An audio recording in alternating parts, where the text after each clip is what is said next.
Feel the rhythm. Feel the rhyme. Get on up. It's bobsled time. Cool running.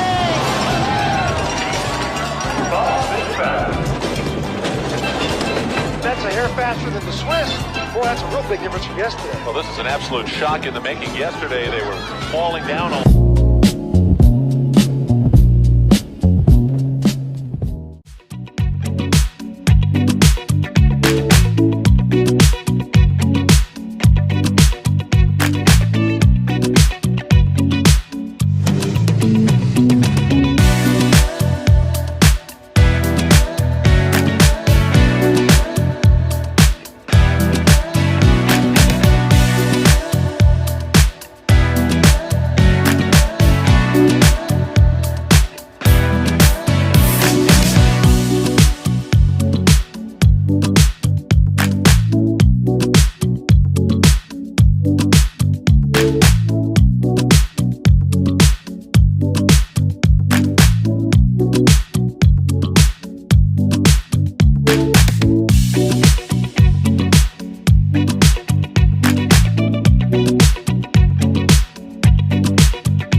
Hey, do you have any tape?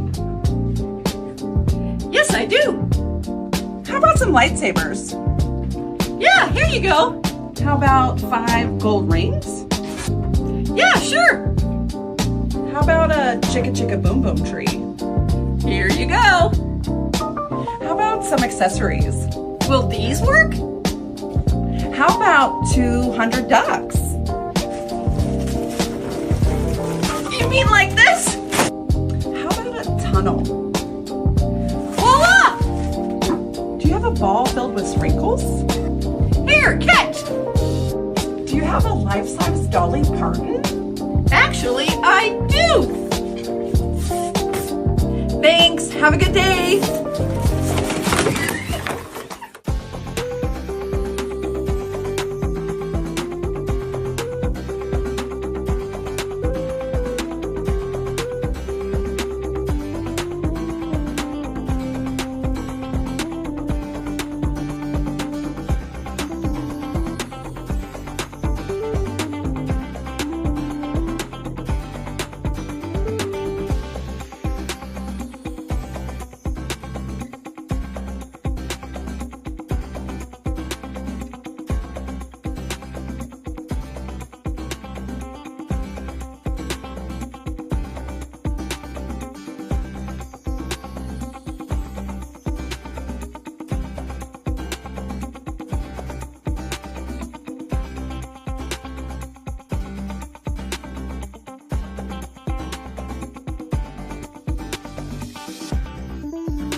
10 thriller movies that I love at BPL. These are in no particular order, just 10 that I picked that I think are pretty good. The first one is Murder by Numbers, starring Sandra Bullock and a young Ryan Gosling. Ryan Gosling is a rich, bored high school kid who teams up with a weird loner kid to plot and carry out the perfect murder. They are both very intelligent and very into true crime. The problem is they have way too much confidence in themselves.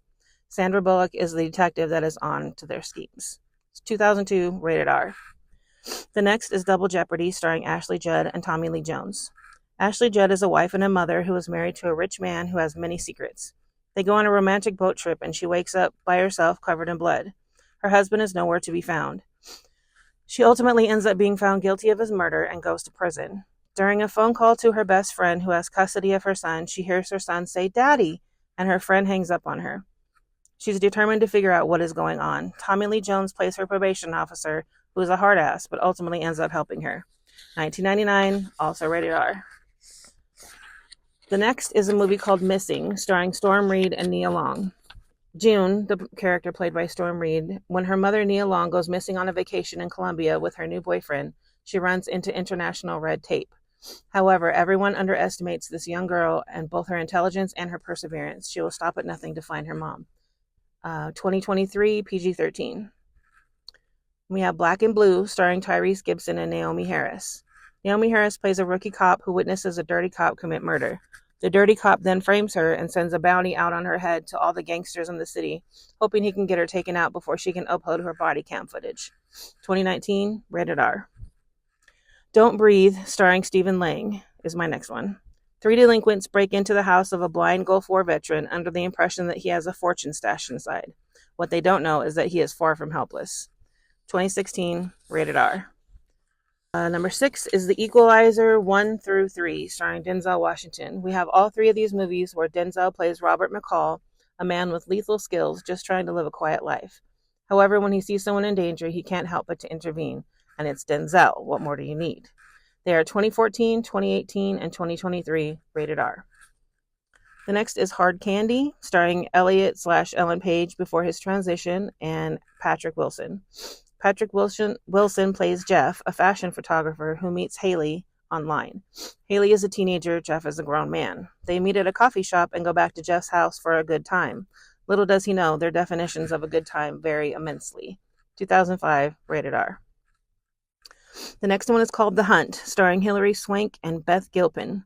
12 strangers wake up in a clearing, not knowing where they are, how they got there, or why they are there.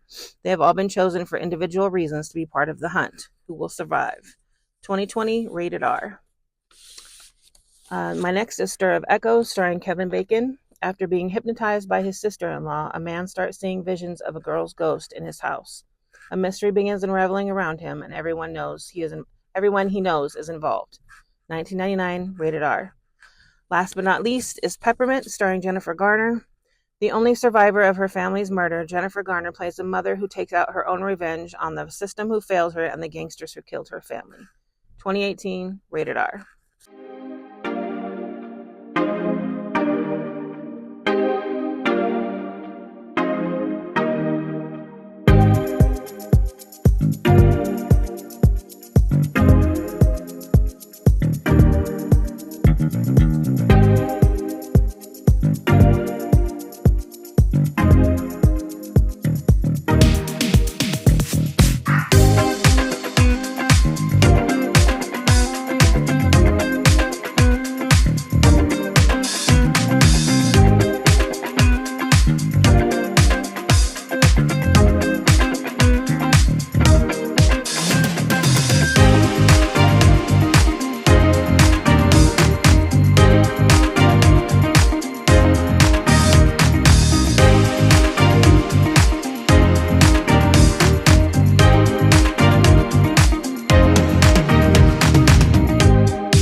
Out of 10 librarians agree that getting a new library card gives you the same rush as holding a puppy. Isn't that right, Larry? Oh, yes.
Expanse. I'm back with another oh-so-current TV series review.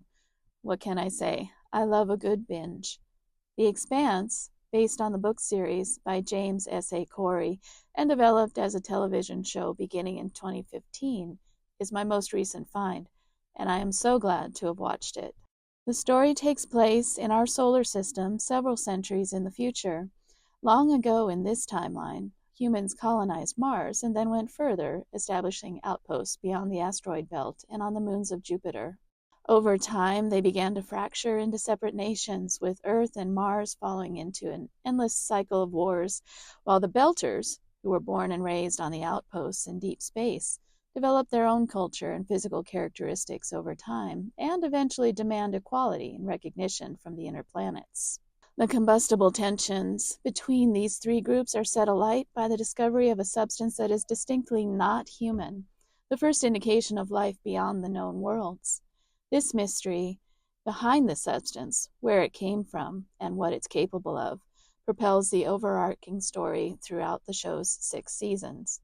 Now, the world building throughout this story is stellar, but like most great fiction, it's the characters driving the plot that are truly compelling. Our main crew, a group of 4 people who are thrown together by circumstance and become a found family, are drawn from all 3 groups. Belter engineer Naomi and Martian pilot Alex join mercenary Amos and reluctant leader Jim Holden, both Earthers. They find themselves in the middle of the conflict and are our way in to the various storylines introduced in Season 1. 2 other major stories are developed early on. In the first, a cop, played by the great Thomas Jane, on a Belter station, is assigned to locate a missing Earther woman, a pilot and heiress who may have ties to the Belter resistance. The final story thread takes place on Earth and follows a high-level UN diplomat as she attempts to navigate suddenly treacherous political waters, protect her planet, and find some version of the truth. All of this could quickly become unwieldy and complicated, I know, yet it never does. The show is very well paced and manages to draw its initially separate storylines together, eventually interconnecting them in surprising and satisfying ways, while also developing new threads that quickly become equally essential.